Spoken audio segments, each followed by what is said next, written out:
Kajian ilmiah.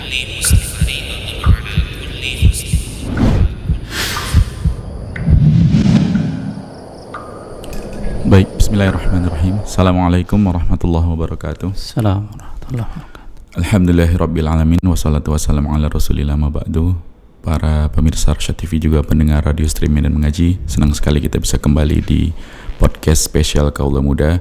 Dan kita tentunya akan kembali melanjutkan pembahasan terkait orang-orang atau kaula muda yang ada di sekitar Nabi Muhammad SAW. Dan kita terakhir sudah sampai pembahasan di sahabat yang mulia Abu Ubaidah Ibnul Jarrah, ya Ustaz. Dan kita masih akan melanjutkan tentang sahabat yang mulia ini radhiyallahu anhu, tentang gelar yang menjadi judul kita atau menjadi pembahasan kita di pertemuan kali ini juga, yaitu dialah orang kepercayaan umat ini. Dan alhamdulillah sudah bersama kita guru kita Ustadz Muhammad Permana Hafizullah Ta'ala, yang seperti biasa akan menjelaskan atau memaparkan faedah dari biografi atau perjalanan sahabat yang mulia Abu Ubaidah Ibnul Jarrah radhiyallahu anhu. Ustadz, kita lanjutkan pembahasan kita Ustadz. Fayatafaddal mashkurah. Nah, bismillah. Assalamualaikum warahmatullahi wabarakatuh.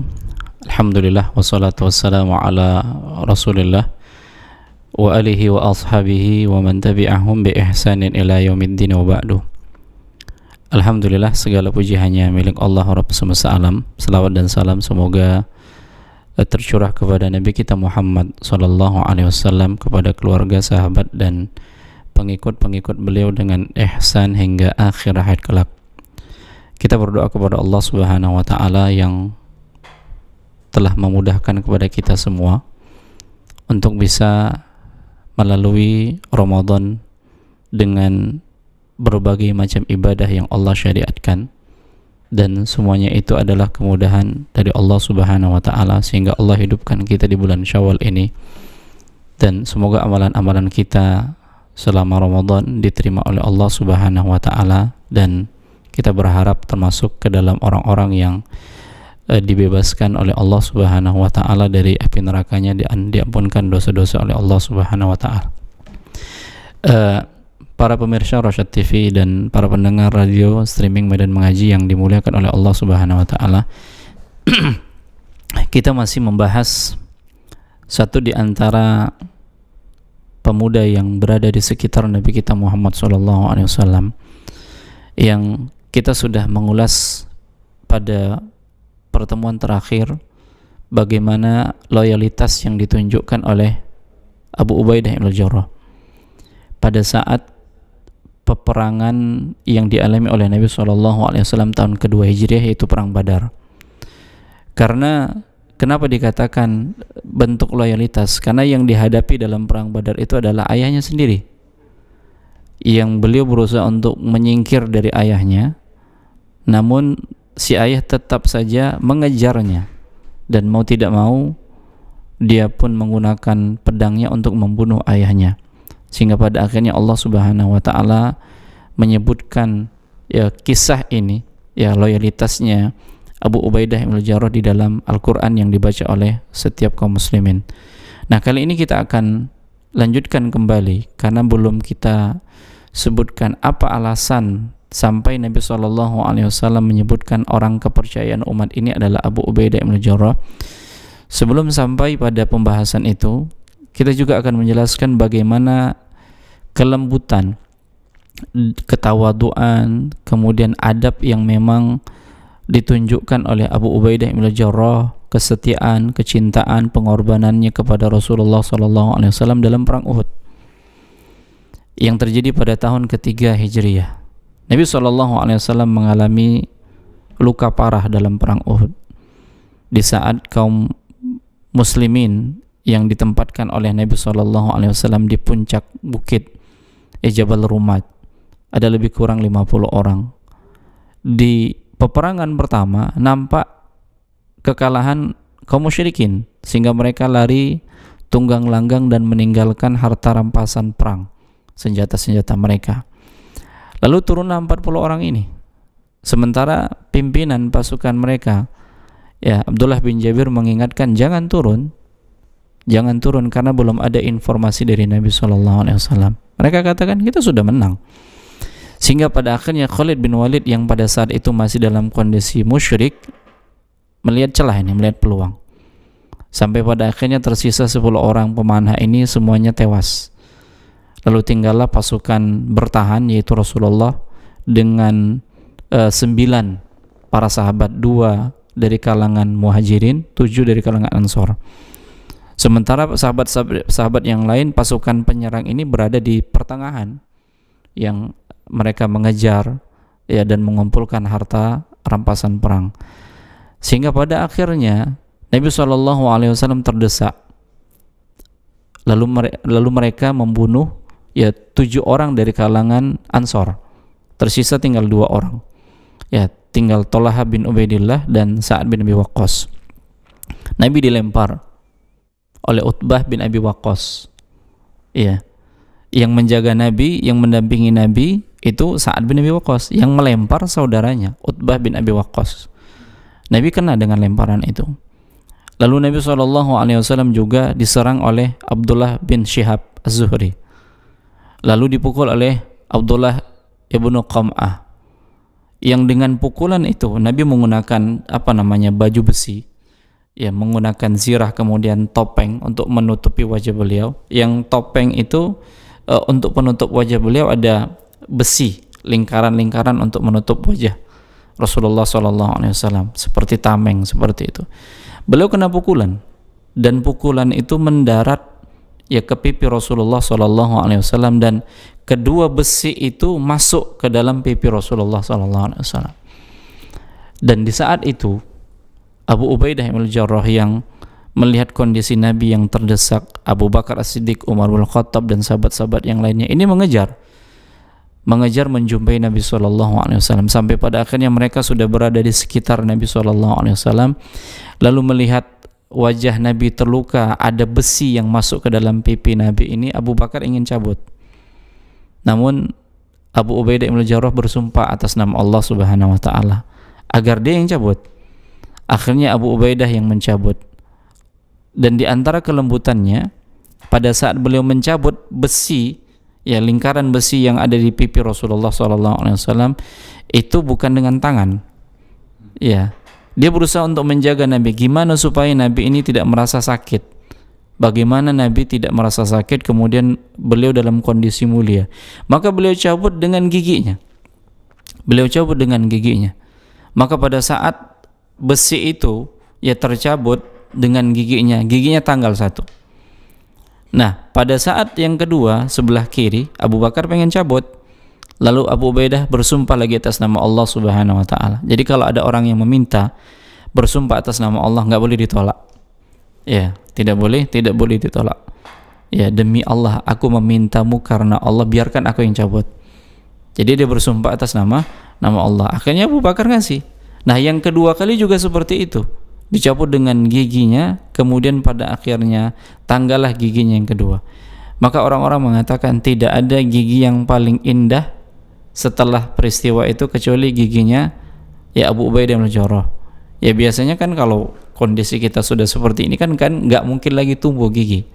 Ya sudah memang gigi itu udah tidak memungkinkan untuk tumbuh lagi. Tapi ternyata ya mereka melihat gigi yang tanggal itu tumbuh, dan ternyata kondisi giginya Abu Ubaidah bin Jarrah itu menjadi lebih indah. Nah, jadi Allah Subhanahu wa taala mengganti dengan sesuatu yang lebih baik. Tapi yang kita ingin ambil pelajaran di sini bagaimana adab yang ditampakkan oleh Abu Ubaidah bin Jarrah di hadapan Nabi SAW.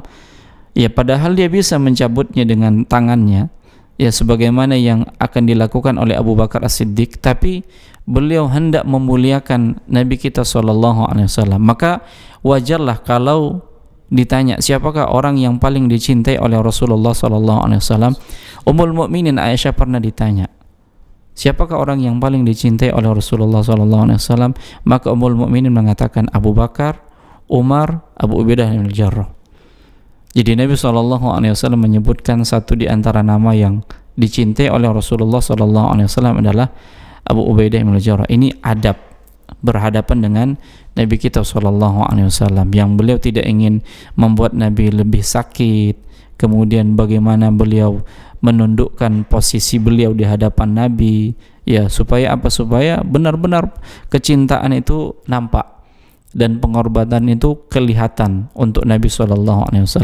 Tapi ini sebagai pembuka sebelum kita sampai pada kisah penyempatan Nabi SAW terhadap Abu Ubaidah Ibnul Jarrah terkait dengan orang kepercayaan umat ini. Nah, Allah alam. Baik, Masya Allah, jazakumullah khairan Ustaz atas pembukaan materinya. Baik, kita undang pemirsa Rasyad TV juga pendengar radio stream dan mengaji yang mau bergabung di podcast spesial Kaula Muda kali ini, bisa memberikan pertanyaannya melalui pesan WhatsApp atau SMS, juga bisa langsung komentar di kolom komentar platform media sosial kita yang melakukan live streaming. Silahkan sambil menunggu mungkin dari kita yang di studio, Ustaz. No. Ustaz, tadi dari segmen pembukaan tadi ada kisah Nabi cedera ya Ustaz dalam perang. Iya, dalam perang Uhud. Berarti nggak ada ilmu kebal ya Ustaz dalam. Nggak ada ilmu kebal. Kaulah muda kita kan mungkin kepengen gitu kan Ustaz, nanti seru juga ya punya ilmu yang ada tenaga dalam, bisa dari jauh mukul orang kecampak gitu, atau mau dipukul orang kayak ada benteng yang tidak terlihat, jadi kita nggak bisa dipukul gitu. Cukup lihat aja. Cukup lihat aja. Iya, cukup lihat sudah selesai. Nggak, ini memang ada ilmu seperti ini dari dulu, atau ada tapi nggak boleh dipelajari, atau termasuk bagian dari ilmu sihir, atau seperti apa Ustaz? Nah, kalau ditanya apakah Islam mengajarkan yang demikian, jawabannya tidak ada.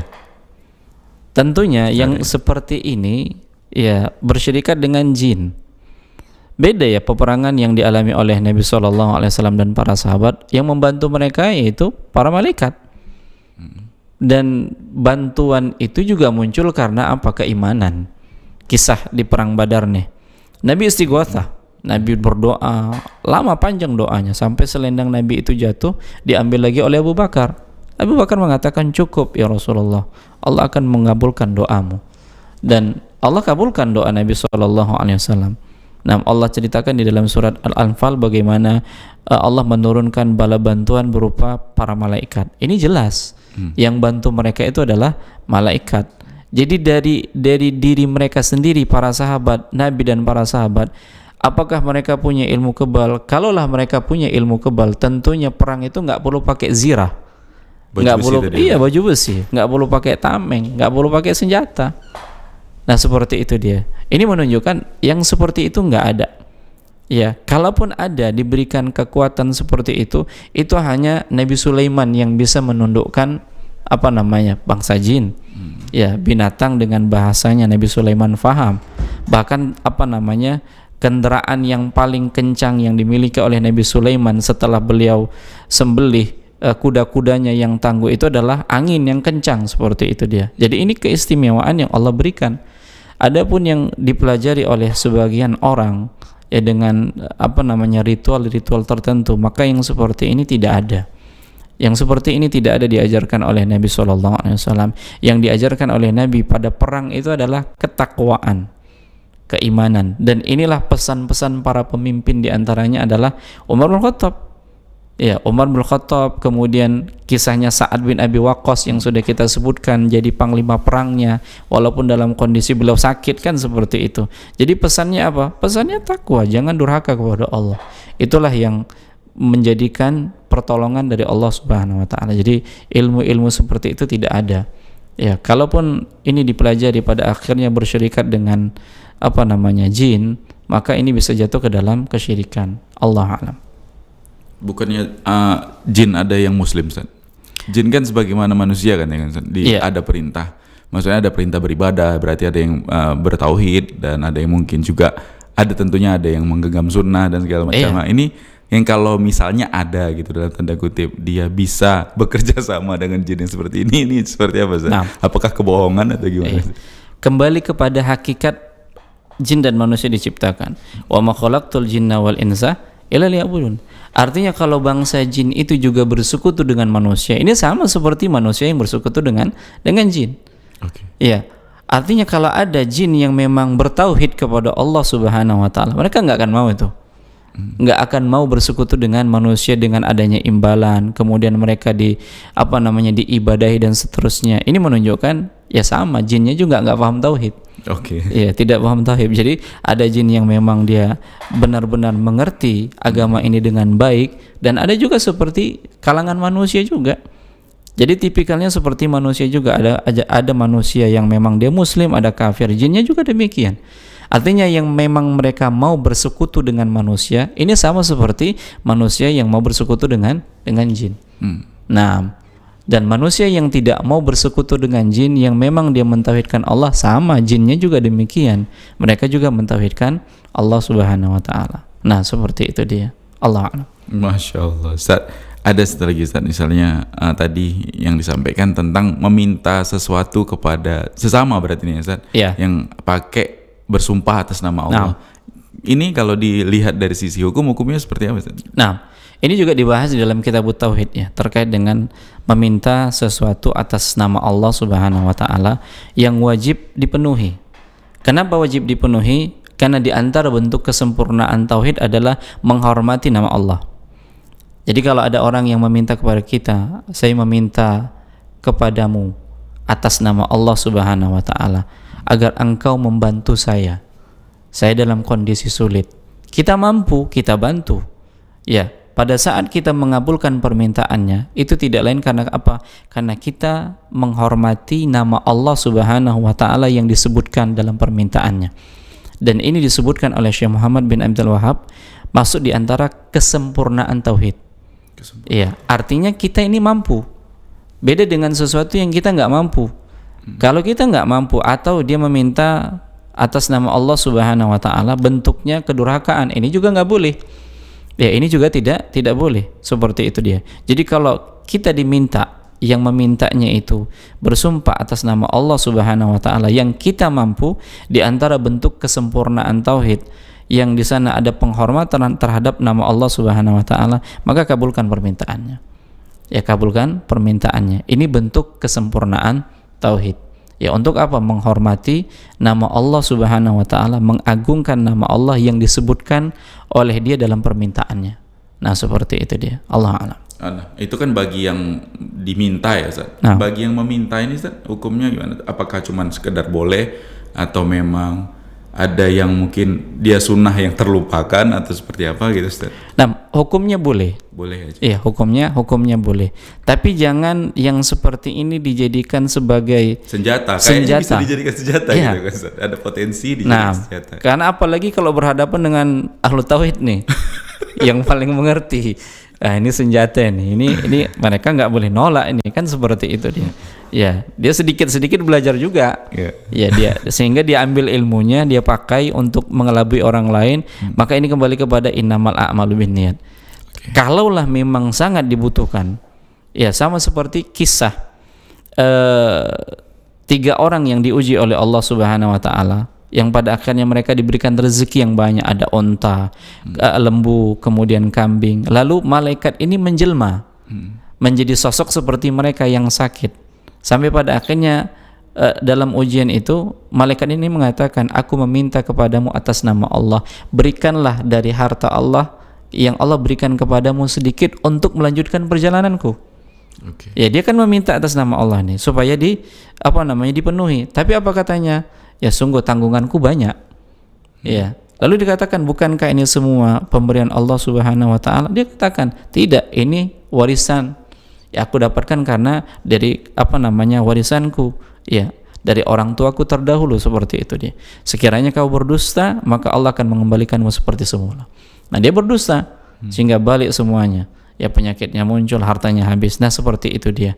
Jadi kalaulah sudah ada orang yang memang dalam kondisi sangat membutuhkan nih, ya nggak ada lagi yang bisa membantu dia, dan memang dia dalam kondisi butuh, dalam kondisi butuh, maka kita penuhi. Nah, kalaupun pada dasarnya dia jadikan senjata nih, ya masalah niatnya itu kembali kepada dia, antara dia dengan Allah Subhanahu wa taala. Urusan kita yang diminta, karena kita diminta atas nama Allah untuk mengagungkan nama Allah, dan ini bentuk kesempurnaan tauhid, kita berikan. masalah dia bohong, masalah dia menjadikan senjata, itu urusan dia dengan Allah Subhanahu wa taala. Karena kembali kepada hukum asal, hukum meminta-minta pada sesuatu yang dia mampu, nggak boleh. Ya, karena di sana ada ancaman dari Nabi. Ya, barang siapa yang meminta-minta, yang dia mampu ini, pada hari kiamat dia akan dibangkitkan dalam kondisi wajahnya tidak ada sekerat daging, kan seperti itu. Jadi kalau ternyata dia permainkan agama ini dengan dia bersumpah atas nama Allah dalam permintaan dia, maka kembali kepada hukum tadi. Bagi kita tetap mengabulkan permintaannya kalau memang kita sanggup. Seperti itu dia. Nah, berarti ada catatan bagi yang orang yang mau mengamalkan ini yang untuk meminta-minta tadi. Iya. Periksa niatnya gitu ya Ustaz. Sama tadi ya Ustaz. Sesuai dengan kebutuhan. Kalau kita memang nggak membutuhkan itu nggak perlu. Nggak boleh. Nah, kalau misalnya kita ketarik contoh Ustaz, ada sesuatu permasalahan di tengah-tengah gitu kan misalnya Ustaz. Tapi kita melihat orang yang mau dijadikan untuk hakim dalam penyelesaian permasalahan, kekhawatiran kita terhadap ketidakinsafan atau ketidakadilan dari hakim tersebut itu ada gitu. Bolehkah kita dari salah satu pihak ini meminta tadi pakai nama Allah ke calon hakim tadi untuk bertindak insaf dan berlaku adil atas nama Allah tadi, apakah itu termasuk kebutuhan atau nggak usah karena itu yang memang akan dilakukan oleh si calon hakim tadi gitu Ustaz? Iya. Atau orang yang menengahi tadi atau muslih lah kita sebut Ustaz. Iya, kalau dikatakan apakah kita butuh minta kepada dia agar dia berlaku adil, jawabannya tidak perlu. Karena yang dituntut dia sebagai muslih, orang yang memberikan mendamaikan dua orang yang berseteru misalnya seperti itu, dia harus adil. Nah, kalau seandainya dia condong pada salah satunya yang memang kecondongan itu karena memang kedekatan dan segala macam, maka hukum yang seperti ini kan nggak selesai nanti pada hari kiamat.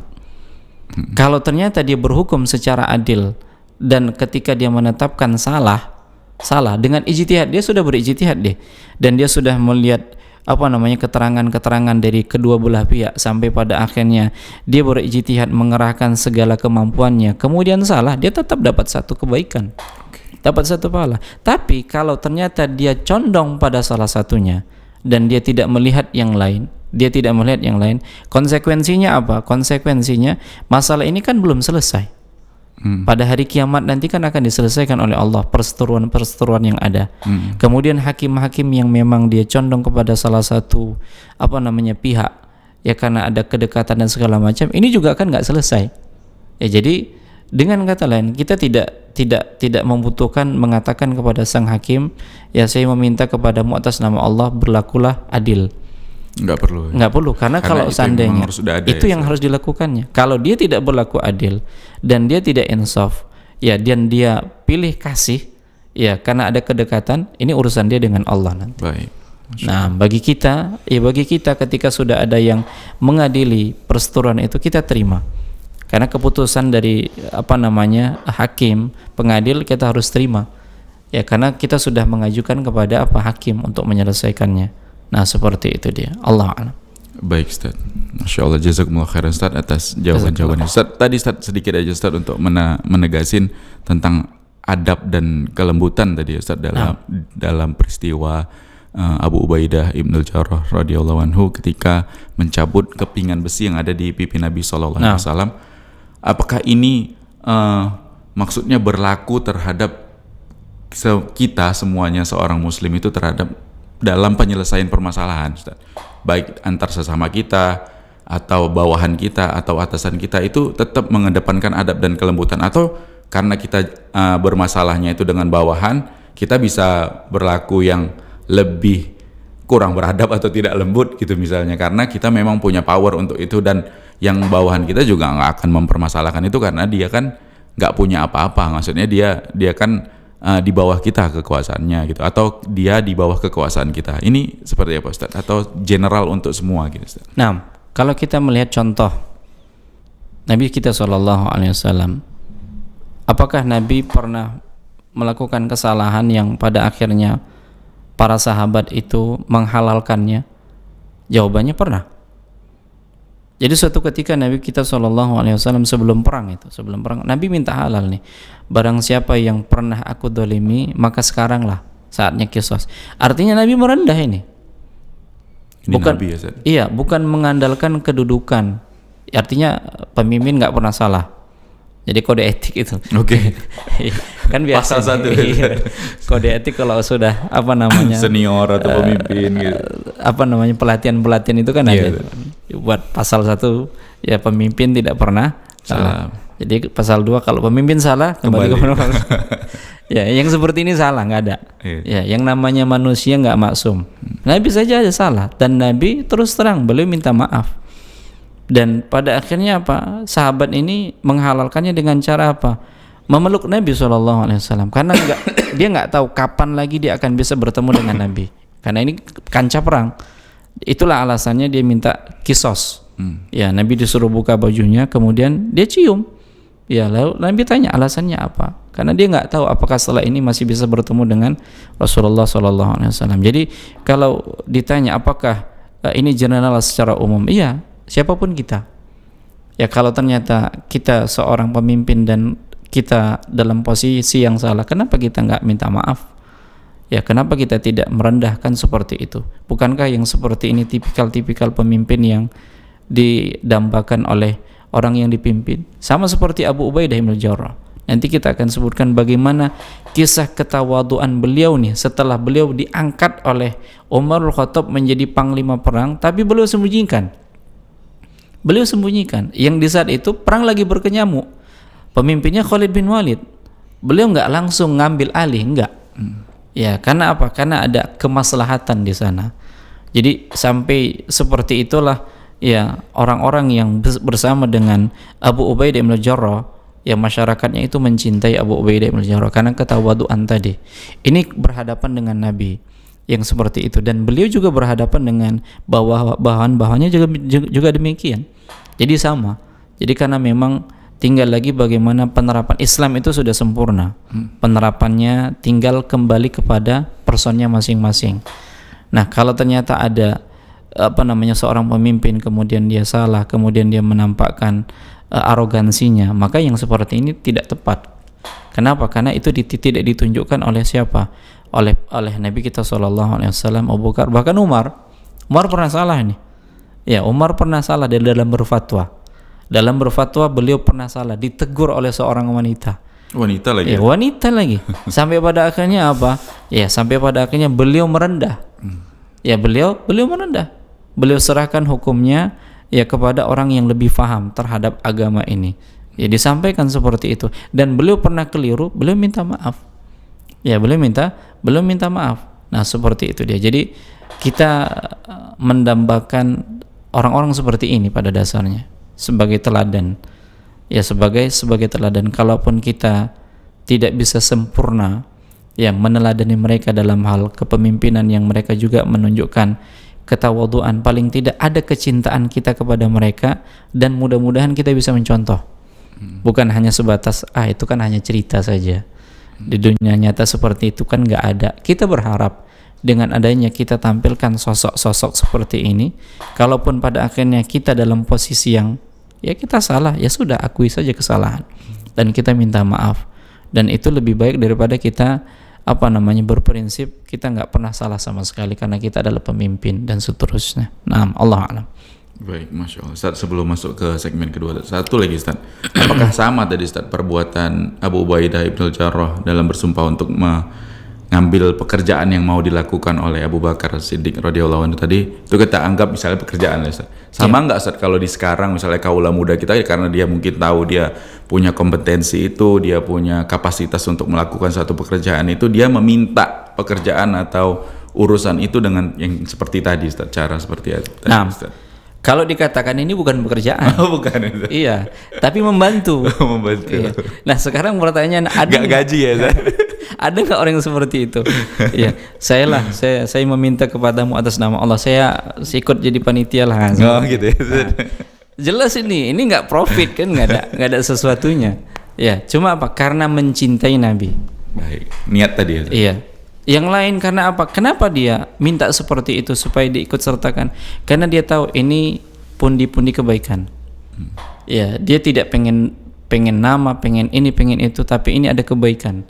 Berhasilnya kegiatan ini ternyata mendulang kebaikan yang banyak bagi kaum muslimin. Dia pengen itu, sehingga pada akhirnya dia meminta kepada misalnya ketua panitianya, penanggung jawabnya atas nama Allah supaya dia diikut sertakan. Nah, yang seperti ini dicari. Ya, yang seperti ini dicari. Karena memang Abu Ubaidah itu seperti itu, pengen menampakkan kecintaannya kepada Nabi. Ya, sehingga dia minta kepada Abu Bakar. Jangan ditanya kecintaan Abu Bakar kepada Nabi, tapi dia pengen nih menunjukkan loyalitasnya, kecintaan kepada Nabi SAW. Beda dengan pekerjaannya, yang di sana ada profitnya, yang di sana ada gajinya, kan seperti itu. Nah, demikian. Tapi ada juga satu hal yang harus disorotin tadi, Ustaz. Walaupun dia nggak mau, dia niatnya tidak mengambil profit atau keuntungan tadi. Kalau dia juga tetap niatnya supaya dikenal atau mencari popularitas dengan meminta pekerjaan ini bahaya juga ya? Bahaya. Ya, karena apa? Innamal a'malu binniyat. Ya. Jadi apa yang dilakukan itu sesuai dengan niat. Walaupun nggak ada apa-apanya, tapi dia pengen tampil, pengen diakui. Ini salah. Aku nggak ngambil keuntungan di sini kok, tapi kalau bisa diposting lah pas aku pencapaian seperti ini. Ini bahaya ya, Zat. Kan gak ngambil keuntungan, Zat. Artinya amalan dia tujuannya untuk itu. Oke, siap. Ya, bukan untuk akhirat. Ya, saya nggak mau itu. Ya nggak mau karena apa? Kecil. Kecil. Nah, tapi harus setiap hari kalau bisa foto saya muncul gitu ya, Ustaz. Ini nggak boleh juga ya, Ustaz. Keuntungan itu bisa dua hal ya, Ustaz, di dunia, Ustaz. Bisa yang bentuknya mungkin materi atau yang tadi ya, Ustaz, kepopularitaasan itu dua-dua itu nggak boleh, Ustaz. Kita mengunci supaya celah-celah sumpah ini dipakai untuk keuntungan ini tuh, supaya jangan sampai terjadi gitu ya, Ustaz. Benar. Baik, Masya Allah. Silakan, Ustaz, kita ke segmen kedua dari orang kepercayaan umat ini. Nah, para pemirsa yang dimuliakan oleh Allah, pembahasan yang kedua, segmen yang kedua ini menunjukkan ketawaduan dari Abu Ubaidah bin Jarrah pada tahun ke-8 Hijriah, setelah terjadi perang Mu'tah. Ya, Nabi SAW setelah itu mengutus, karena di sana sudah ada suku yang berkonsentrasi untuk menyerang, karena mereka melihat ini lemah, kaum muslimin lemah, suku Qudha'ah. Sehingga Nabi SAW mengutus Amr bin Al-As. Ya, Amr bin Al-As menjadi pemimpin pasukan yang pada saat itu ada 300 pasukan yang dibawa. Ya, diperintahkan oleh Nabi kita SAW. Nah, lagi-lagi Nabi SAW memilih itu bukan asal-asalan. Amr bin Al-As ini juga baru-baru masuk Islam. Ya, baru-baru masuk Islam. Jadi diplomatnya orang musyrikin agar kaum muslimin yang ada di Habasyah itu kembali ke Makkah, ini dia Amr bin Al-As. Ya, juru bicaranya ini. Negosiator. Iya. Jadi lihai dia, tapi qadarullah terkalahkan dengan apa? Ucapan Ja'far. Ya, sampai pada akhirnya Najasyi itu lebih memilih kaum muslimin. Nah, jadi singkatnya ketika dia masuk Islam selesai setelah Hudaybiyah, perjanjian Hudaybiyah. Ini tahun ke-8 kan dekat nih, Hudaybiyah tahun ke-6. Ya, tahun ke-6 ya, tahun ke-6. Ya, ketika Nabi gagal umroh, ya terjadilah perjanjian Hudaybiyah. Jadi tahun ke-8 ini kan baru keislamannya. Tapi Nabi pilih. Nabi katakan, ya aku utus menjadi pemimpin yang di sana engkau akan mendapatkan ghanimah. Maka dia mengatakan, saya berperang bukan karena ghanimah. Ya, saya berperang bukan karena ghanimah. Lalu Nabi mengatakan, sebaik-baik harta di tangan orang yang soleh. Artinya kalau seandainya ini pun diraih oleh Amr bin Al-As dan dia adalah orang yang soleh, ini harta menjadi harta baik. Nah, singkatnya ketika beliau sampai, ya, ini namanya perangnya Dzatus Salasil. Jadi di sana ada sumur mata air Salasil, sehingga dikatakan Dzatus Salasil. Nah, ternyata dia lihat jumlah pasukan mereka ini lebih banyak. Akhirnya gentar Amr bin Al-As dan minta mendatangkan utusan, yang disampaikanlah kepada Nabi SAW supaya dikirim bala bantuan. Nah, ternyata bala bantuan itu yang dikirim oleh Nabi adalah Abu Ubaidah bin Jarrah dengan 200 pasukan. Nah, dalam pasukan Abu Ubaidah bin Jarrah di sana ada Abu Bakar, ada Umar. Nabi katakan, jangan kalian berselisih. Karena kan ada dua pemimpin ya, ada Amr bin Al-As, ada Abu Ubaidah bin Jarrah. Nah, seperti itu dia. Sampai pada akhirnya beliau lagi-lagi menunjukkan ketawaduannya. Diingatkan nih ketika sudah sampai ketemu, diingatkan oleh Amr bin Al-As, kedatangan kalian ini hanya sebatas pemberi bantuan bagiku. Artinya apa? Pemimpin tetap aku nih. Amr bin Al-As. Iya. Lalu Abu Ubaidah mengatakan, ya, pemimpin itu masing-masing. Engkau memimpin pasukanmu, aku memimpin pasukanku. Pada akhirnya Amr bin Al-As mengatakan lagi, tidak, kalian itu datang untuk membantuku. Maka pada akhirnya Abu Ubaidah mengatakan, terserah padamu. Ya, kalau engkau tidak taat kepadaku, maka aku akan taat kepadamu. Jadi Abu Ubaidah mengatakan, kalau engkau tidak taat kepadaku, aku akan taat kepadamu. Ya, lalu beliau mengatakan, kalau begitu aku pemimpinnya. Abu Ubaidah mengatakan, terserah.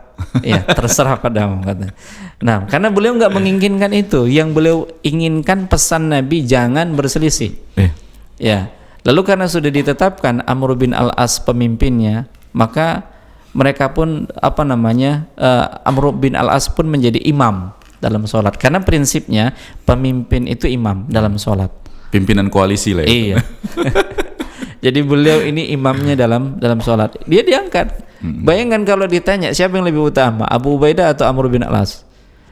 Abu Ubaidah. Yang beliau ini as-sabiqun al-awwalun. Sementara Amr bin Al-As baru 2 tahun. 2 tahun keislaman. Iya, baru 2 tahun keislamannya sudah pengen jadi pemimpin dalam sholat, kan seperti itu. Nah, tapi memang karena ketawaduan, karena tidak menginginkan dunia, popularitas, kepemimpinan, dia serahkan. Dan nggak perlu dijegal ya, Ustaz? Nggak perlu. Kan baru 2 tahun, kau bocah. Aduh, kok mau ini didukung. Dia tetap didukung karena tahu punya kapasitas. Nah, karena prinsipnya kembali lagi kepada ucapan Nabi, jangan kalian berselisih. Itu saja pesan. Ya, kalau sama-sama saling bertahan dengan pendapatnya, pasti berselisih. Maka pada akhirnya Abu Ubaidah pun ngalah. Ya, beliau pun ngalah, diberikan kepemimpinan kepada Amr bin Al-As. Dan dengan izin Allah Subhanahu wa taala, ternyata pilihan Nabi itu enggak salah. Ya, Amr bin Al-As ini memang menjadi pemimpin yang memang ide-idenya itu cemerlang, dan dengan izin Allah Subhanahu wa taala mereka menang. Namun kepemimpinannya itu dikritisi. Ya, kepemimpinannya itu dikritisi. Yang pertama, ya, Amr bin Al-As ini menyerang pada malam hari. Ini nggak disebutkan memang, Ustaz, yang mengkritisi. Yang mengkritisi ini adalah bawahannya. Sampai kepada Nabi. Ya, sampai kepada Nabi beritanya. Tapi Nabi tabayun. Kenapa dia membuat strategi seperti itu di malam hari, dan di siang harinya istirahat? Ya, kenapa? Jumlah pasukan mereka sedikit. Kemudian di malam hari itu dilarang siapapun menghidupkan obor. Nggak boleh, karena kalau dihidupkan obor, musuh akan tahu di mana posisinya, berapa jumlahnya. Nah, ini disampaikan kepada Nabi SAW. Ini yang dikritisi maksudnya? Ya, ini yang dikritisi, karena beliau mengancam, barang siapa yang menyalakan api, aku akan masukkan dia ke dalam api. Ya, tegas beliau, karena prinsipnya apa? Ingin menyelamatkan pasukannya. Karena kalau sudah nampak obor-obor, tahulah pasukan musuh. Dan ini sampai kepada Nabi SAW. Lalu Nabi tanya alasannya. Ternyata alasannya benar dan diiyakan oleh Nabi SAW. Nah, ketika perang, kemudian musuh itu lari tunggang langgang, kemudian dia mengatakan jangan dikejar. Ya, ini juga dikritisi. Sampai kepada Nabi SAW. Kenapa? Apa alasannya? Alasannya, kalau dikejar ternyata musuh itu mencari bala bantuan, maka kita akan kalah. Bisa jadi jebakan maksudnya? Bisa jadi jebakan. Maka ini juga diiyakan oleh Nabi SAW. Nah, yang paling Nabi menakjubkan, ya, kita sedikit menceritakan pemimpin ini, bukan Abu Ubaidah. Abu Ubaidah ketawaduannya. Nah, dalam peristiwa ini qadarullah beliau itu junub, mimpi basah. Ya, ini menunjukkan beliau faqih ini. Ya, menunjukkan beliau faqih, beliau mimpi basah. Kemudian posisinya pada saat itu mau sholat subuh, dingin, sedingin-dinginnya. Akhirnya apa? Akhirnya beliau itu mengimami mereka dalam kondisi tidak mandi junub. Tidak mandi. Ya, tidak mandi. Karena takut. Ya, karena takut. Maka yang dilakukan hanya sebatas mengelap badannya saja dengan air. Ya, berwudu, kemudian selesai. Seperti itu dia. Lalu sampailah berita ini kepada Nabi SAW, karena kaum muslimin mengatakan dia mengimami kami dalam kondisi junub kan seperti itu. Nabi tanya, ya apa alasannya? Lalu dia mengatakan, ya Rasulullah, bukankah Allah mengatakan janganlah kalian membunuh jiwa kalian sendiri? Oke. Iya, janganlah kalian membunuh diri kalian sendiri. Aku takut kalau seandainya aku mandi aku mati. Nabi tersenyum. Ya, ini menunjukkan apa? Beliau faqih, beliau paham. Tahu hukum gitu. Ya, tahu hukum. Walaupun baru 2 tahun. Iya, Masya Allah. Iya, baru 2 Berarti tahun. rajin ngajinya tuh. Nah, jadi poin yang bisa kita ambil di sini yaitu ketawaduan Abu Ubaidah bin Jarrah dan kecerdasan ya Amr bin Al-As dalam memimpin pasukan. Nah, demikian. Allah alam. Tapi masih belum kita sampai pada ucapan Nabi ya. Belum sampai pada ucapan Nabi. Insyaallah nih di segmen ketiga nanti kita sampaikan. Nah, Baik, Masya Allah. Ini kita buka kembali berarti Ustaz. nah. Kita buka kembali kesempatan atau ajakan buat teman-teman yang mau bergabung di podcast spesial Kaula Muda. Untuk yang mau bertanya bisa bertanya melalui pesan WhatsApp atau SMS, juga bisa langsung komentar di kolom komentar platform media sosial kita yang melakukan live streaming. Emang kalau misalnya dua pasukan yang kedua pasukan itu ada pimpinannya, nggak ada secara fikihnya untuk langsung diangkat dipilih salah satu gitu Ustaz, atau memang dibiarkan aja mereka kasih kaedah seperti tadi Nabi memberikan kaedah, yang penting jangan berselisih, atau gimana Ustaz? Ya, pada dasarnya kedua-duanya ini faqih. Oke. Kedua-duanya ini faqih. Yang pertama, Amr bin Al-As ini tahu bahwasanya pemimpin pertama itu dia yang ditunjuk oleh Nabi SAW untuk peperangan ini. Nah, sementara Abu Ubaidah kan dia sebagai bala bantuan yang diminta oleh Amr bin Al-As. Nah, di antara kefakihan dari Abu Ubaidah bin Jarrah, beliau tidak ingin terjadi kemelut gara-gara kepemimpinan ini. Ya, makanya yang pertama tetap bertahan, yang kedua mengalah. Ya, dia bertahan karena memang dia yang dipilih oleh Nabi SAW. Dia mengalah karena apa? Dia faqih, karena dia tidak ingin terjadi perselisihan di antara kaum muslimin. Kalau sudah berselisih, pasukan juga akan berselisih. Gimana berhadapan dengan musuh? Seperti itu dia. Nah, jadi prinsip yang dibawakan oleh Amr bin Al-As ini juga sudah tepat. Karena beliau dari awal ditunjuk oleh Nabi SAW. Nah, demikian. Itu berarti karena lapangan atau medan perangnya itu medan perang miliknya Amr bin As gitu ya Ustaz. Lain cerita tadi kalau Amr bin As radhiyallahu anhu yang datang ke medan perangnya Ibnu Jarrah radhiyallahu anhu ya Ustaz. Itu bisa aja Ibnu Jarrah radhiyallahu anhu yang berpersepsi seperti apa yang dipersepsikan Amr bin As gitu ya Ustaz. Masya Allah. Ini nggak kebayang Ustaz misalnya kalau terjadi di zaman sekarang gitu kan Ustaz. Yang perang bisa bawahnya gitu Ustaz. Yang atasnya sebenarnya udah oke kan Ustaz. Udah kita bisa sama-sama kita jalani apa yang menjadi cita-cita negeri ini, yang bawahnya masih begaduh. Ini gitu kira-kira Ustaz. Ya banyak doa aja. Ya, kita banyak berdoa saja. Ustaz gak bisa diseret ke sana.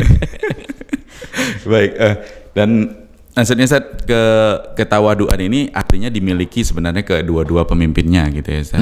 Tapi memang pada saat itu yang memang harus menerapkan adalah Abu Ubaidah bin Jarrah ya Ustaz.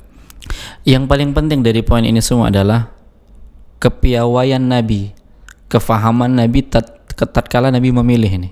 Oke. Iya, Nabi nggak salah pilih. Nggak salah. Pada saat memilih Amr bin Al-As dan pada saat memilih Abu Ubaidah bin Jarrah. Nggak terbayang kalau seandainya yang dijadikan pemimpin tambahan itu, pasukan tambahan dipimpin yang lain. Bisa gaduh ya? Bisa gaduh.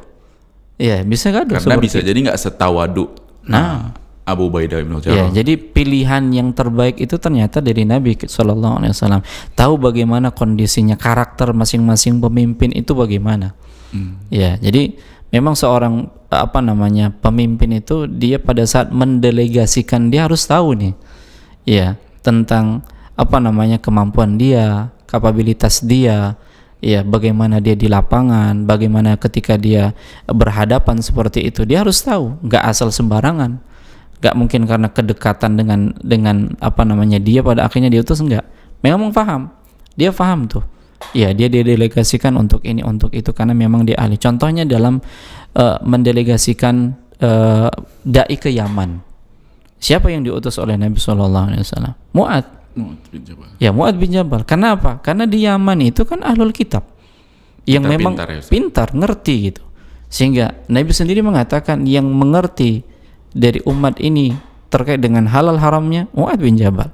Makanya beliau utus. Ya, sebelum Nabi hijrah ke Madinah, utusan Nabi, delegasi Nabi, dai Nabi siapa? Mus'ab. Iya, karena apa? Beliau cerdas, seorang pemuda yang cerdas. Jadi memang Nabi itu mengetahui siapa yang dipimpin. Iya. Dan sampai ketika Rasulullah SAW di penghujung kehidupannya, beliau kan sempat sudah mengutus Usamah bin Zaid, pasukan yang dipimpin oleh anak muda usia 18 tahun. Yang di sana ada Abu Bakar, di sana ada Umar. Ternyata tidak salah. Pilihan Nabi itu tidak salah, dilanjutkan oleh Abu Bakar, dan ternyata Allah memberikan kemenangan kepada pasukan Usamah. Nah, seperti itu dia. Jadi pilihan Nabi itu yang seorang pemimpin itu memang mengerti ya keahlian masing-masing. Nah, seperti maka di bawahnya juga orang-orang yang diutus itu menjadi aman karena memang apa? Yang atas tahu, pimpinannya tahu. Ya, orang seperti ini bisa menyelesaikan pekerjaan-pekerjaan, masalah dan seterusnya. Nah, demikian, Allah alam. Baik, Masya Allah. Dan itu juga ada selain memang Nabi tentunya dibimbing wahyu oleh Allah Ta'ala, tentunya itu juga sebenarnya ada sesuatu yang bisa diikhtiarkan gitu ya Ustaz. Nah, misalnya di sekarang kita melihat potensi-potensi yang dimiliki oleh mungkin tim kita atau orang-orang yang kita pimpin atau kita sendiri gitu-gitu, itu ada ikhtiarnya juga, bisa diikhtiarkan lah gitu ya Ustaz. Nah, semuanya itu kan petunjuk dari Allah Subhanahu wa taala, dengan pengalaman, dengan belajar, dengan di dalam hati kita bisa menilai orang lain bagaimana. Ya, artinya kalaupun kita sudah, yang terakhir adalah berdoa. Ya, semoga apa yang kita tetapkan ini enggak salah. Ya, kalaupun salah dan gagal, ya kita harus terima takdir. Seperti itu dia. Nah. Baik, Masya Allah. Jazakumullah khairan Ustaz. Boleh Ustaz kita lanjut ke segmen ketiga Ustaz? Baik. Kita akan menyampaikan poin dari tema yang kita bahas pada kesempatan kali ini, orang kepercayaan umat Islam atau umat ini yang disebutkan oleh Nabi kita SAW. Nah, ada utusan dari orang-orang Nasrani datang ke Madinah dari Bani Najran, orang-orang Nasrani yang mereka bertemu dengan Nabi SAW. Dan ternyata disinilah Nabi menampakkan keutamaan Abu Ubaidah bin Jarrah. Pada saat mereka datang ke Madinah, mereka ini dialog dengan Nabi. Mereka dialog dengan Nabi SAW dan mereka bertanya kepada Nabi. Salah satu di antara pertanyaan mereka kepada Nabi tentang Nabi Isa. Ya, apa pendapatmu tentang Nabi Isa? Nabi SAW tidak langsung jawab karena belum turun wahyu. Sehingga keesokannya baru Nabi jawab. Allah sampaikan wahyu, Allah sebutkan di dalam surat Al-Imran ayat ke-59 sampai 61 tentang Nabi Isa itu. Ya, tentang Nabi Isa. Disebutkanlah ayatnya, dibacakan. Ya, sampai pada akhirnya Rasulullah SAW pun menjelaskan kepada mereka semua. Nah, ya sebagian menerima, ada yang menolak. Dan Nabi tetap mengajak mereka masuk Islam. Ya, sampai pada akhirnya semua soal-soal pertanyaan mereka kepada Nabi sudah dijawab. Nabi mengajak mereka masuk Islam. Ya. Karena apa? Agama yang dibawa oleh Nabi Isa dengan agama yang dibawa oleh Nabi ini sama-sama untuk apa? Mentauhidkan Allah Subhanahu wa taala. Sampai pada akhirnya mereka bersikukuh enggak mau. Akhirnya Nabi SAW mengajak mereka bermubahalah. Ya. Lalu apa yang dilakukan oleh Nabi SAW? Nabi bawa ini Hasan dan Husain, dibawa oleh Nabi, dan dibawa oleh Nabi keluarganya ini, kemudian Fatimah dari belakang mengikuti. Lalu salah seorang di antara mereka mengatakan, jangan kalian turuti kemauannya, karena kita tahu bahwasanya dia itu memang Nabi.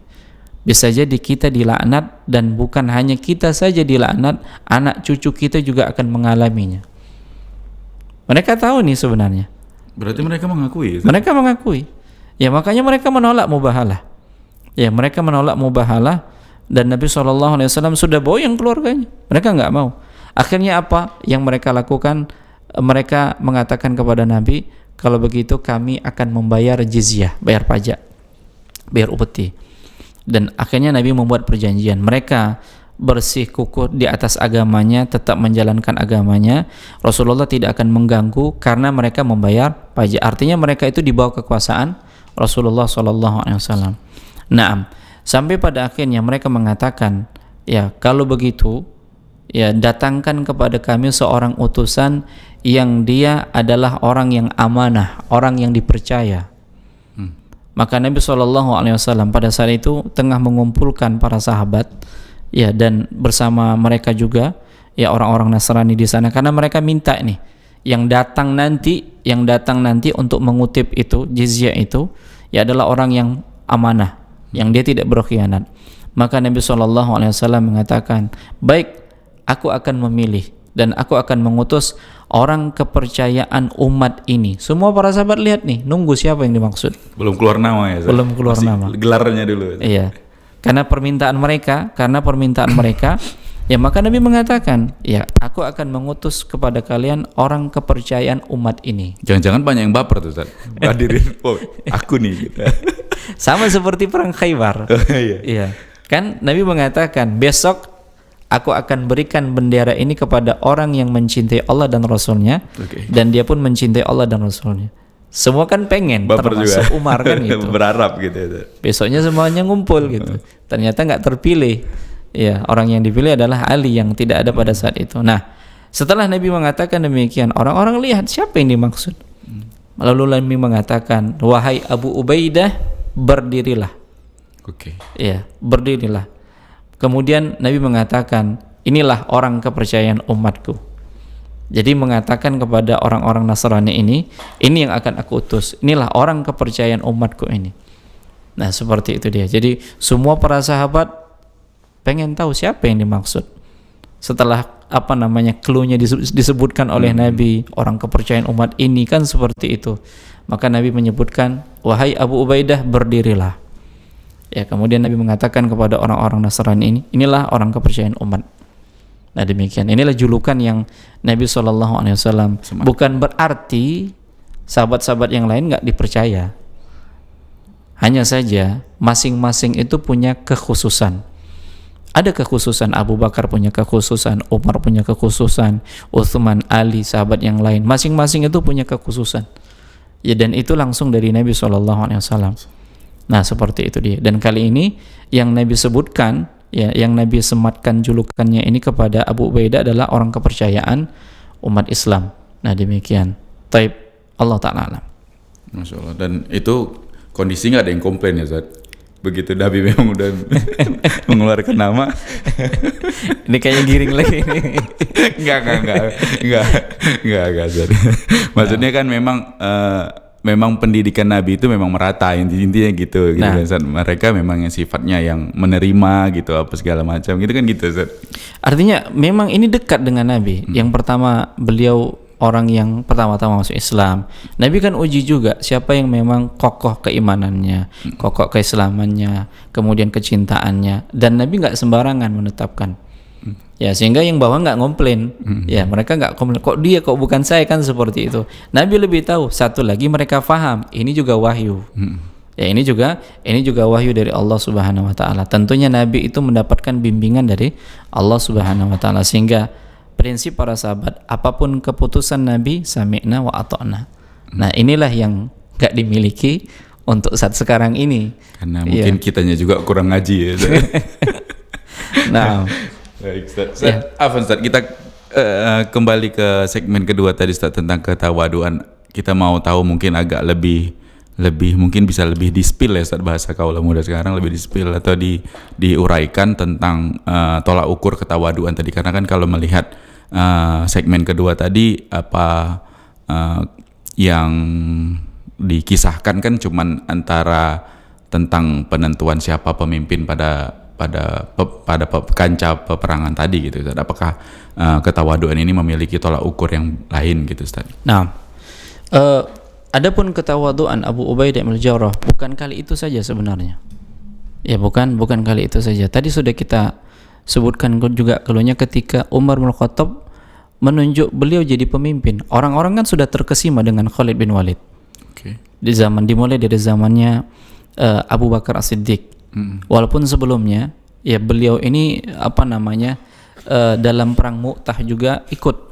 Ya kalau seandainya Abdullah bin Rawaha meninggal, maka digantikan. Ya, Zaid bin Sabit meninggal digantikan dengan Abdullah bin Rawaha. Abdullah bin Rawaha digantikan dengan Ja'far, kan seperti itu. Semuanya meninggal nih. Semuanya meninggal, pada akhirnya dipimpin oleh Khalid bin Walid. Dari situlah mulai kepemimpinan Khalid bin Walid. Yang cukup panjang. Ya, yang cukup panjang di zamannya Abu Bakar. Nah, orang-orang sudah terkesima dengan Khalid bin Walid, dengan kepiawaiannya, kepemimpinannya. Dan Umar juga cerdas, sehingga orang itu jangan sampai pada akhirnya tolak ukurnya Khalid, karena kemenangan itu bukan karena Khalid, Pertolongan Allah. ya, tapi karena pertolongan Allah.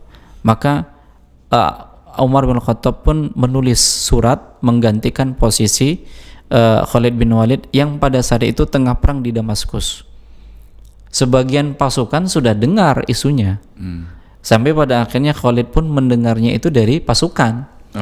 Dari pasukan, bukan dari Abu Ubaidah. Ya, sampai pada akhirnya Khalid tabayun.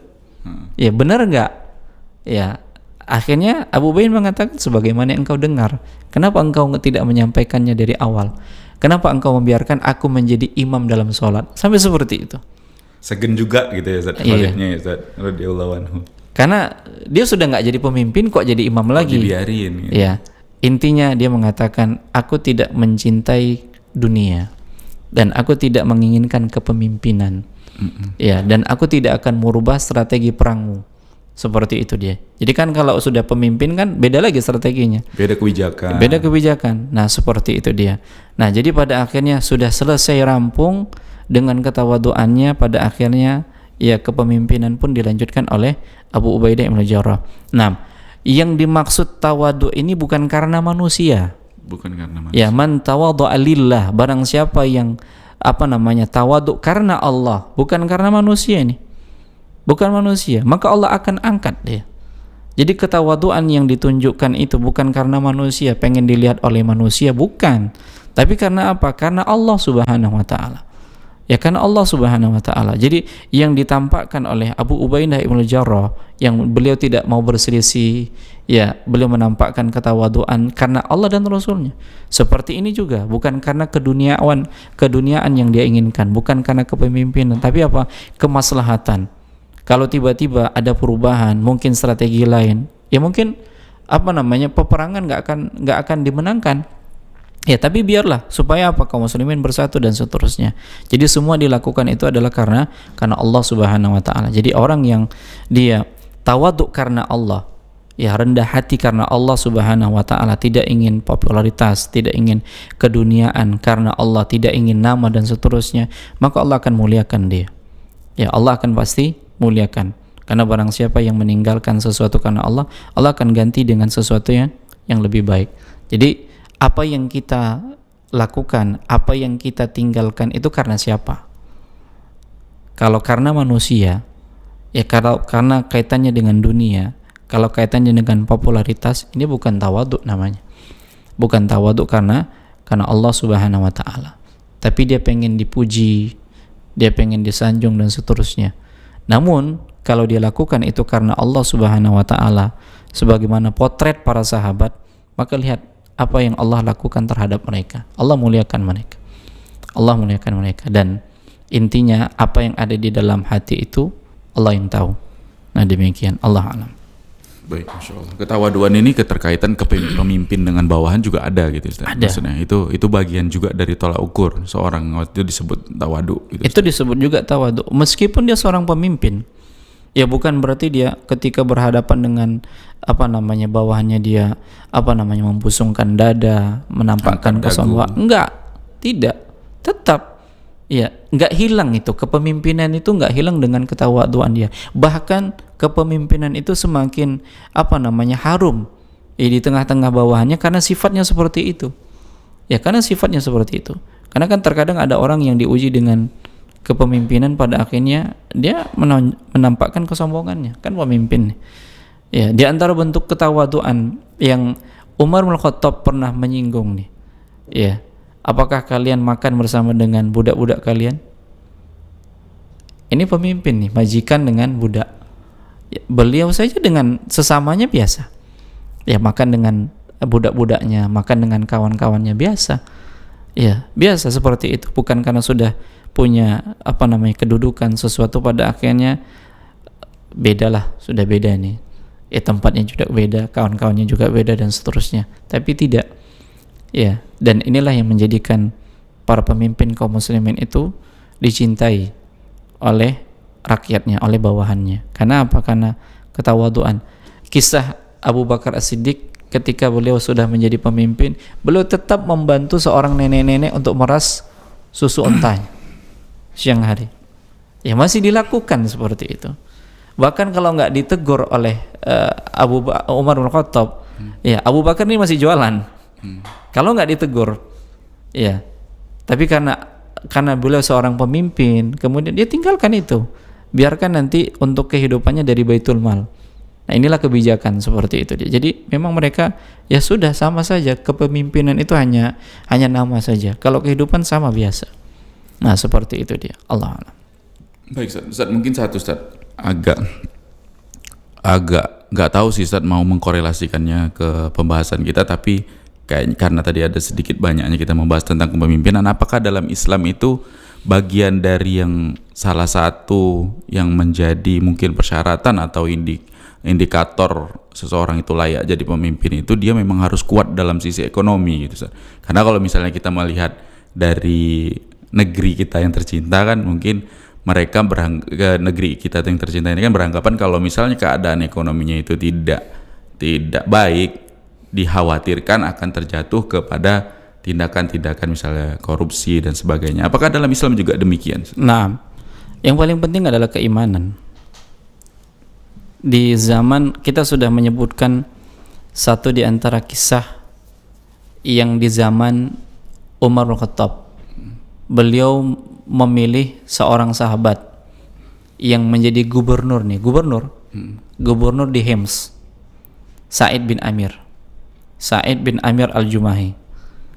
Nah, ketika Umar meminta kepada utusannya, tolong tuliskan kepadaku nama-nama orang yang paling miskin di Hims. Kemudian utusannya datang, lalu dibacakanlah nama-namanya. Sa'id siapa ini? Ditanya oleh Umar.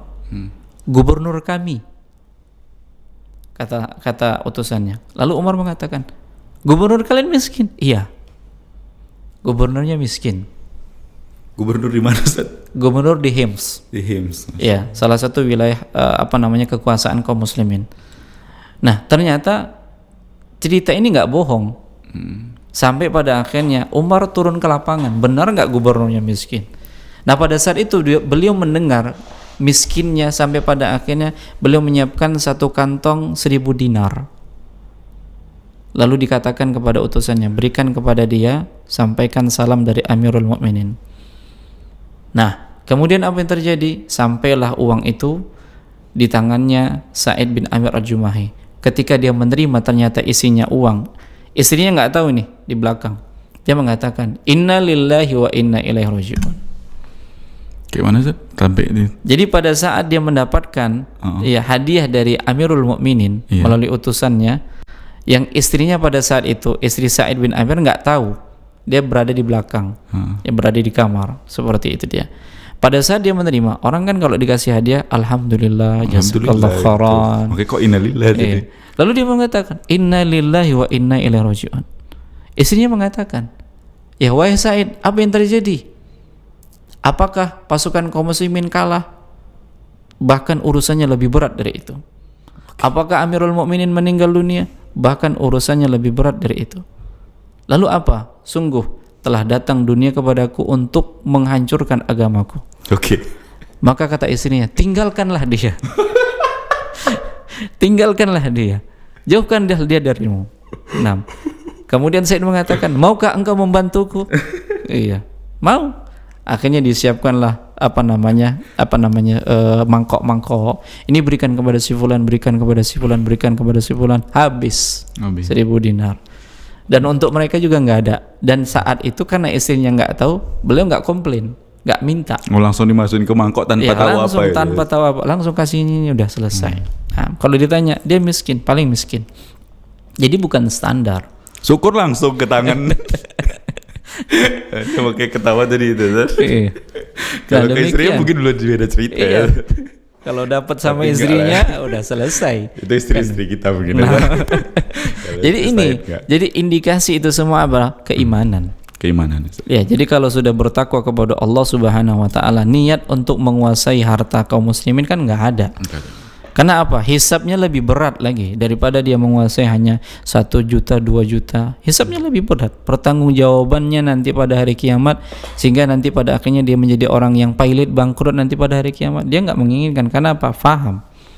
Ya, sehingga pemimpin-pemimpin yang ditunjuk oleh Nabi kita SAW dari kalangan para sahabat, rasa takutnya kepada Allah itu sudah tinggi. Ya, itulah yang menjadikan mereka demikian. Ya, walaupun memang ada di antara pemimpin-pemimpin yang diangkat oleh Umarul Khattab itu ada yang kaya. Di antaranya adalah Sa'ad bin Abi Waqqas. Ya, Sa'ad bin Abi Waqqas, tapi ini dengan usahanya, bukan dengan kecurangannya, seperti itu dia. Nah, demikian. Jadi standar yang paling utama adalah bagaimana rasa takutnya kepada Allah Subhanahu wa taala. Kalau sudah rasa takut kepada Allah, itulah yang akan mengendalikan dia. Baik, demikian. Masya Allah. Keimanan dan rasa takut ya Ustaz. Karena justru pelaku korupsi bukan orang miskin ya Ustaz. Umumnya. Ustaz jangan diseret-seret. Enggak di mana-mana Ustaz, bukan di apa aja, bukan di daerah kita aja. Karena tidak ada rasa takut kepada Allah Subhanahu wa taala. Permasalahannya bukan kemiskinan berarti ya Ustaz. Karena tidak rasa takut kepada Allah. Kalau sudah muncul rasa takut, sedikit pun takut diambil. Ya, apalagi banyak kan demikian. Apalagi banyak ya Ustaz. Allah a'lam. Ustaz, mungkin yang terakhir Ustaz dari kita Ustaz, keterkaitannya dengan kaula muda kita. Mungkin di kaula muda kita ada yang sedang diamanahi jadi ketua OSIS di sekolah ya Ustaz, atau ketua himpunan mahasiswa di fakultas atau jurusannya masing-masing.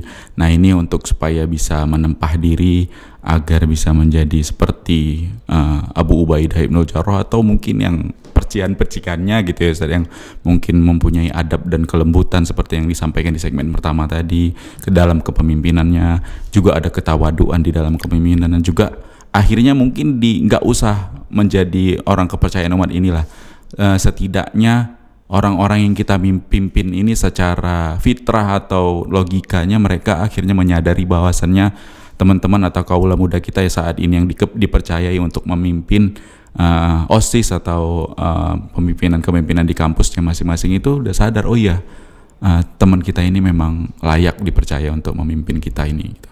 Ini seperti apa Ustaz? Nah, intinya jangan pernah meminta jabatan. Kalau ternyata orang-orang mempercayakan dia sebuah amanah yang sampai pada akhirnya dia terangkat menjadi pemimpin dengan dia tidak meminta-minta, maka Allah akan bantu. Allah Subhanahu wa taala akan bantu dia. Karena bukan keinginan dia. Ya, kalaupun ada keinginan dia, memang lebih maslahat kalau dia dipilih dari yang lainnya. Nah, kemudian yang kedua selanjutnya, hendaknya dia senantiasa berdoa kepada Allah Subhanahu wa taala, karena dia tidak akan bisa menjalankan kepemimpinan itu kalau bukan karena pertolongan dari Allah. Kebijakan-kebijakan yang dia putuskan itu semuanya taufik dari Allah. Kalau dia jauh dari Allah Subhanahu wa taala, bagaimana Allah akan memberikan dia taufik? Bagaimana mungkin dia akan memberikan taufik ketika dia jauh dari Allah Subhanahu wa taala? Jadi kalau kita pengen dalam kebijakan kita, dalam keputusan-keputusan kita, dalam pendapat-pendapat kita ini diberikan petunjuk oleh Allah Subhanahu wa taala, jangan jauh-jauh dari Allah Subhanahu wa taala. Dekat dengan Allah. Tatkala orang-orang banyak yang tidur, dia bangun. Itu salat malam, minta petunjuk dari Allah Subhanahu wa taala. Kemudian yang ketiga yang harus difahami bahwasanya setiap kepemimpinan yang dia pikul, yang diamanahkan kepadanya, ini semuanya akan dimintai pertanggungjawaban oleh Allah Subhanahu wa taala.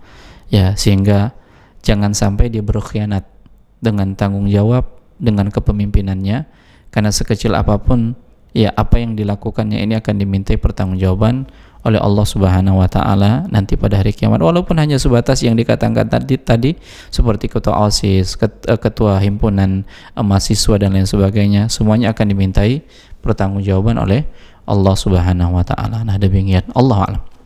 Baik, Masya Allah, jazakumullah khairan Ustaz atas penjelasan, pemaparan dan bimbingannya.